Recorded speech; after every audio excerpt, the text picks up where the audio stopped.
ছাত্রছাত্রীরা, আজ তোমাদের খুব মজার একটা জিনিস অ্যানিমেশনের সাহায্যে দেখাতে চলেছি। জিনিসটা কি সেটা থাম্বনেল দেখে তোমরা বুঝে গেছো, তাও বলে দিই। আজ তোমাদের দেখাবো জলচক্র আসলে কি। জলচক্র এটা হচ্ছে দুটো শব্দের সমন্বয়, একটা হচ্ছে জল আর একটা হচ্ছে চক্র। জল যেটা সেটা তো তোমরা জানোই, চক্র অর্থাৎ চাকা। তাহলে চাকার মতো বা চক্রাকারে জলের আবর্তন যেটা, সেটাই হচ্ছে জলচক্র। তাহলে জল আবার কখন চক্রাকারে আবর্তিত হয়? দেখো, জল আমরা জলভাগের বিভিন্ন জায়গায় দেখে থাকি, সেটা পুকুর, নদী, নালা, খাল, বিল, সমুদ্র, বিভিন্ন জায়গায় দেখে থাকি। আবার সেই জলকেই কিন্তু আমরা মেঘ হয়ে ভেসে বেড়াতে দেখি। আবার তার মধ্যে থেকেই কখনো কখনো বৃষ্টির ফোঁটার আকারে, কখনো বরফের আকারে অর্থাৎ তুষারপাত হিসাবে নেমে আসতে দেখি। এই যে আবর্তিত হচ্ছে, তাহলে জলাশয়ের জল, আবার সেখান থেকে মেঘের সৃষ্টি, সেখান থেকে বৃষ্টিপাত বা তুষারপাতের উৎপত্তি, তারপরে আবার সেটা জলাশয়ে ফেরত আসা। এই যে ক্রমাগত জলের চক্রাকার আবর্তন, এটাকেই কিন্তু বলা হয় জলচক্র। এইবার কিভাবে এই টোটাল পদ্ধতিটা হয়, টোটাল প্রসেসিংটা কিভাবে হয়, সেটাই তোমাদেরকে অ্যানিমেশনের সাহায্যে দেখাবো।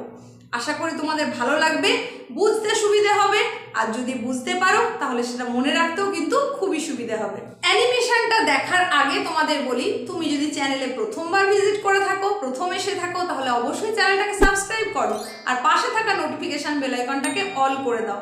কারণ এই রকমই গুরুত্বপূর্ণ মজার আকারে ভিডিও পেতে গেলে এবং সেটাকে খুব মজার ছলে নিজেরকে বুঝে নিতে গেলে এই চ্যানেলটার সঙ্গে তোমাকে থাকতেই হবে। এখন আর একটু দেরি না করে তাহলে চলো আমরা খুব মজা করে অ্যানিমেশনটা দেখে নিই, বুঝে নিই, আর জলচক্র ব্যাপারটা পুরোটা বুঝে নেওয়ার চেষ্টা করি।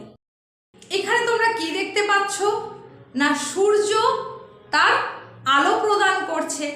সেই সূর্যের আলো পৃথিবী পৃষ্ঠের সর্বত্র এসে পৌঁছাচ্ছে।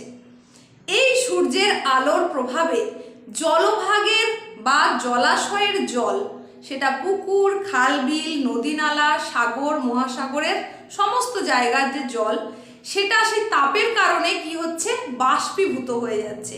ঠিক যেমন তুমি দেখেছো তোমার বাড়িতে যখন চায়ের জল ফোটানো হয়, তখন গ্যাসের ওভেনের ওপর যে জলটা বসানো হয়, কিছুক্ষণ গরম হওয়ার পর সেখান থেকে জল যেরকম বাষ্প হয়ে যায়, এক্ষেত্রেও কিন্তু ঠিক একই রকম জল যখন বাষ্পে পরিণত হয়ে যায়, অর্থাৎ জলীয় বাষ্প আকার যখন ধারণ করে, তখন সেটা অনেক হালকা হয়ে যায়। হালকা হলে স্বাভাবিকভাবেই সেটা ঊর্ধ্বগামী হয়। এই ঊর্ধ্বগামী যে জলীয় বাষ্প, সেটা কি হয়, ওপরের দিকের যে বাতাস, সেটা তুলনায় ঠান্ডা হয় আর ভারী হয়।